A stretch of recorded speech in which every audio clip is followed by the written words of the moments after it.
사도행전 15장 4절에서 6절입니다. 예루살렘에 이르러서 그들은 교회와 사도들과 장로들에게 환영을 받고 하나님께서 그들과 함께 행하신 일들을 모두 보고하였다. 그런데 바리새파에 속하였다가 신도가 된 사람 몇이 일어나서 이방 사람들에게도 할례를 행하고 모세의 율법을 지키도록 명하여야 합니다 하고 말하였다. 사도들과 장로들이 이 문제를 다루려고 모였다. 아멘. 예루살렘에서 온 신도들은 예루살렘 교회에서 보냄을 받은 듯이 행동을 했을 것입니다. 그러나 안디옥 교회는 모교회인 예루살렘 교회를 신뢰했습니다. 그래서 안디옥 교회는 바울과 바나바를 예루살렘에 파송했습니다. 바울과 바나바가 예루살렘에 도착해서 있었던 일입니다. 쇼펜하우어는 다만 진리만이 안전하다, 진리만이 확실하며 진리만이 믿을 수 있다, 진리 속에만 위안이 깃들어 있다, 진리만이 잃어버릴 수 없는 금강석이다 라고 했습니다. 오늘 말씀에서 초대교회는 진리를 찾기 위해서 노력하고 있습니다. 오늘 우리도 진리를 파악하기 위해서 노력해야 합니다. 진리를 찾기 위한 노력이 없으면 진리를 알지 못합니다. 새벽기도 시간도 진리를 찾는 데 유용합니다. 매일 새벽에 성경 전체를 집중적으로 배우는 것은 매우 유익합니다. 성경을 읽고 공부하고 암송하고 기도하는 것이 진리를 찾기 위한 노력입니다. 이런 노력을 게을리해서는 안 됩니다. 4절에 예루살렘에 이르러서 그들은 교회와 사도들과 장로들에게 환영을 받고 라고 했습니다. 사도행전 9장 26절에 보면 예루살렘 교회는 바울이 처음으로 예루살렘을 방문할 때에 바울을 두려워했습니다. 바울이 과거에 핍박자였습니다. 그러나 이제는 바울과 바나바는 안디옥 교회의 공식 대표였습니다. 복음을 전하는 선교사가 되었습니다. 그러니 사도들과 장로들이 바울을 환영하는 것은 당연합니다. 교회 지도자들이 바울을 환영했습니다. 바울을 완전히 교회의 일원으로 여겼습니다. 과거에 바울이 교회를 핍박한 모든 것을 다 용서하고 잊었습니다. 바울이 교회의 일원이 되었습니다. 바울이 교회에서도 중한 직책을 맡은 자였습니다. 선교사보다 더 중한 직책이 어디 있습니까? 4절에 하나님께서 그들과 함께 행하신 일들을 모두 보고하였다고 했습니다. 바울과 바나바는 자신들의 이방 선교 사역이 자신들의 능력으로 한 것이 아니라 하나님께서 자신들과 함께 하셔서 권능을 나타내신 것이라고 했습니다. 예루살렘 교회는 바울과 바나바의 이방 선교 성과를 인정하고 기뻐했습니다.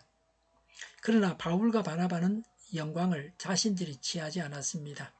하나님께 영광을 돌렸습니다. 이들의 겸손이 돋보입니다. 동시에 이방 선교에 이의를 제기하는 것은 곧 하나님의 주권적 사역에 반기를 드는 것과 같다는 것입니다. 율법주의자들이 항의했습니다. 5절에 그런데 바리새파에 속하였다가 신도가 된 사람 몇이 일어나서 이방 사람들에게도 할례를 행하고 모세의 율법을 지키도록 명령하여야 합니다 하고 말하였다고 했습니다.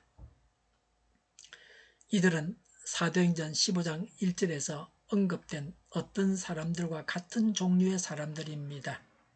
사도행전 15장 1절에서 언급한 신도들과 같은 논리를 펴고 있습니다. 복음이 예루살렘과 유대 땅에 먼저 전해졌습니다. 당시 교회 내에는 유대인 개종자들이 있었습니다. 그런데 그 중에 여전히 유대주의적 전통 사상에 사로잡혀 율법의 준수를 까다롭게 따지는 바리새파 개종자들이 문제를 제기했습니다. 이들은 바울과 바나바를 환영하며 기뻐하는 분위기에 찬물을 끼얹었습니다. 이들은 복음의 위력에 대해서 다 알지 못했습니다. 이방인들은 복음만으로는 구원을 받을 수 없고 모세의 율법까지 지켜야 한다는 것입니다. 모세의 율법도 지키고 복음도 믿어야 한다는 것입니다. 바울과 바나바가 이 문제를 제기하기 전에 먼저 예루살렘 교회에 있는 유대인들이 이 문제를 제기했습니다. 문제를 피하지 말고 제대로 문제를 해결해야 합니다.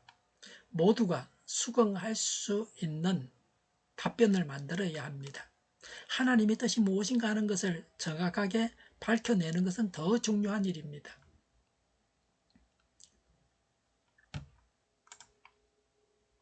초대교회의 첫 총회가 열렸습니다. 6절에 사도들과 장로들이 이 문제를 다루려고 모였다고 했습니다. 수리아 안디옥 교회는 유대에서 온 율법주의자들이 제기한 할례 문제에 관한 가르침을 받고자 바울과 바나바를 예루살렘에 파송했습니다. 이 문제를 다루기 위해서 사도와 장로들이 모였습니다. 사도와 장로들이 교회 지도자들입니다. 이들이 중대한 문제에 책임을 질 수 있는 위치에 있는 자들입니다. 의장은 야고보입니다. 토론자는 사도들과 장로들과 바울과 바나바와 할례를 주장하는 유대인 율법주의자들입니다. 초대교회는 문제가 생겼을 때는 사도와 장로들이 모여서 의논을 했습니다. 우리 속에 하나님께서 일하고 말씀하십니다. 이런 그리스도인들, 특히 교회 지도자가 의논하고 합의해서 하나님의 뜻을 찾는 것이 현명합니다. 하나님은 나에게도 말씀하시고 너에게도 말씀하십니다. 회의를 통해서 중직자들이 모여서 하나님의 뜻을 찾아가야 합니다. 예루살렘 교회의 중직자들이 이방인이 구원받기 위해서는 할례를 받아야 하는가 하는 문제를 다루기 위해서 모였습니다. 이렇게 해서 교회의 구원론이 세워지게 됩니다. 최초로 예루살렘 교회의 중직자들은 그 당시 교회에서 최고 권위를 가진 자들이었습니다. 이 모임에서 이방인들이 율법을 지켜야 하는가라는 문제를 다루었습니다. 그래서 이 모임이 중요했습니다. 오늘날도 총회로 모였을 때는 성경적이고 복음적인 모임이 되어야 합니다. 목사나 장로의 권익을 위한 모임이 되어서는 안 됩니다. 임원이라고 하는 자리만 탐내는 자리가 되어서는 안 됩니다. 총회로 모였을 때에 하나님께서 기뻐하시는 일을 해야 합니다. 현재 교회에 당면한 중대 문제를 다루어야 합니다. 하나님의 뜻대로 결정을 내려야 합니다. 하나님의 선하시고 온전하신 뜻이 무엇인지를 분명하게 가려내어야 합니다. 교회 지도자들이 이런 일을 해야 합니다. 교회 지도자들은 당면한 문제를 해결해야 합니다. 율법이 나쁜 것은 아닙니다. 율법을 지켜서 구원받는 것은 아닙니다. 복음의 능력을 알아야 됩니다. 복음은 믿는 자들을 구원합니다. 교회의 중요한 가르침을 제대로 파악해야 합니다. 예수님을 믿어서 구원받는 진리 위에 견고하게 서야 합니다. 기도하겠습니다. 당면한 문제들을 해결하는 총회와 지방회와 감찰회가 되게 하여 주시옵소서. 교회의 모든 모임에 하나님께서 주인이 되시고 하나님께서 다스려 주시옵소서. 하나님의 뜻이 나타나게 하옵소서. 예수님을 믿어서 구원받는 진리 위에 견고하게 서게 하옵소서. 저희를 불쌍히 여겨 주옵소서. 저희를 악에서 구하옵소서. 하나님의 뜻이 이 땅에서도 이루어지게 하옵소서. 저희의 간구에 응답하여 주옵소서. 기도하기를 쉬지 않게 하옵소서. 저희의 피로를 채워 주시옵소서.